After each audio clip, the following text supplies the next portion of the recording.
ప్రధాని నరేంద్ర మోదీ తమ హోటల్లో బస చేశారని, అయితే ఏడాది దాటినా అందుకు సంబంధించిన బిల్లు మాత్రం ఇంకా చెల్లింపులు జరగలేదంటూ ఆ హోటల్ యాజమాన్యం అసంతృప్తి వ్యక్తం చేసింది. ఏడాదిగా పెండింగ్లో ఉన్న ఈ బిల్లు ప్రస్తుతం వడ్డీతో కలిపి అక్షరాల 80 లక్షలు అయిందని, ఈ మొత్తం వెంటనే చెల్లించకపోతే లీగల్ యాక్షన్ తీసుకోవాల్సి వస్తుందంటూ కర్ణాటక అటవీ శాఖకు లేఖ రాసింది. మైసూర్లోని ఆ 5 స్టార్ హోటల్ కర్ణాటక సర్కార్కు లేఖ రాయడం ప్రస్తుతం దేశవ్యాప్తంగా రచ్చలేపుతుంది. అసలు ఏం జరిగిందో తెలుసుకోవాలంటే ఈ స్టోరీ చూడాల్సిందే. గతేడాది మైసూరులో ప్రాజెక్ట్ టైగర్ ప్రారంభించి 50 ఏళ్లు పూర్తయిన సందర్భంగా స్వర్ణోత్సవ వేడుకలు నిర్వహించారు. ఏప్రిల్ 9 నుంచి 11 వరకు జరిగిన ఈ కార్యక్రమాన్ని national tiger conservation authority (NTCA), కేంద్ర పర్యాటన అటవీ మంత్రిత్వ శాఖ సంయుక్తంగా నిర్వహించాయి.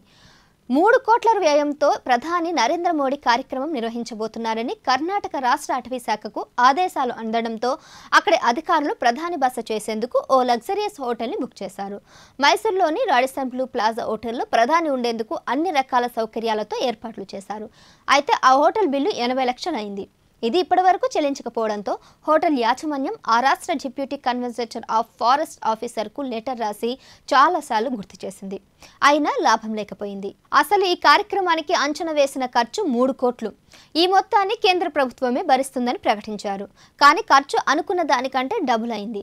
ఖర్చు మొత్తం 6.33 కోట్లకు చేరుకోగా కేంద్రం ఇందులో 3 కోట్లు ఇచ్చింది. కానీ అదనంగా అయిన మరో 3.3 కోట్లు ఇప్పటి వరకు విడుదల చేయలేదు. దీంతో ఆ హోటల్ బిల్ పెండింగ్లో పడింది. ఏడాది అవుతున్నా బిల్లు చెల్లించకపోవడంతో ఇటీవల కర్ణాటక అటవీ శాఖకు హోటల్ యాజమాన్యం గుర్తు చేసింది. బిల్లు చెల్లించకపోతే న్యాయ పోరాటం చేస్తామని హెచ్చరించడంతో పరిణామాలు వేగంగా మారాయి. ఎట్టకేలకు రాష్ట్ర ప్రభుత్వం అద్దె చెల్లించేందుకు ముందుకు వచ్చినట్లు తెలిసింది. ప్రధాని బస చేసినందుకు గాను తాము అద్దె చెల్లిస్తామని కర్ణాటక ప్రభుత్వం ప్రకటించింది. కాంగ్రెస్ నేతృత్వంలో ఉన్న కాంగ్రెస్ ప్రభుత్వం మోదీ అద్దె చెల్లిస్తాననడం ప్రాధాన్యతను సంతరించుకుంది. కర్ణాటక అటవీ శాఖ మంత్రి ఈశ్వర్ ఖండ్రే దీనిపై క్లారిటీ ఇచ్చారు. రాష్ట్రపతి, ప్రధానమంత్రి వంటి ప్రముఖులు వచ్చినప్పుడు ఆతిథ్యం ఇవ్వడం రాష్ట్ర ప్రభుత్వం సంప్రదాయమని, కానీ రాష్ట్రంలో ఎన్నికల నియమావళి అమల్లో ఉన్న సమయంలో ప్రాజెక్ట్ టైగర్ కార్యక్రమాన్ని నేషనల్ టైగర్ కన్సర్వేషన్ అథారిటీ ఆధ్వర్యంలో ఏర్పాటు చేశామన్నారు. ఈ కార్యక్రమంలో రాష్ట్ర ప్రభుత్వం పాల్గొనలేదని, అయినప్పటికీ ఆ బిల్లును రాష్ట్ర ప్రభుత్వమే చెల్లిస్తుందని తెలిపారు.